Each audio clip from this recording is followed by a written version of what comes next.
Hi everyone, this is Gergö from 60-Second Film School and this is the news. Sony has announced a bit of a Frankenstein camera called the A6400. They are marketing it as a vlogging camera, but it has a flip-up touchscreen which is blocked by the mic if you have it in the hot shoe. It has the same old tiny W battery.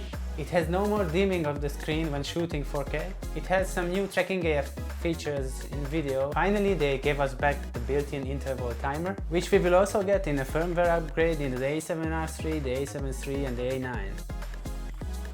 This is the first mirrorless camera from them, which doesn't have the 30-minute recording limit, and the price is $900. Red has silently announced the Red Ranger, which will be only available to buy for the rental houses. The new FAA proposal will allow you to shoot over people and at night if it goes through. You can read about the details in the Newsshooter article through the link in the description below.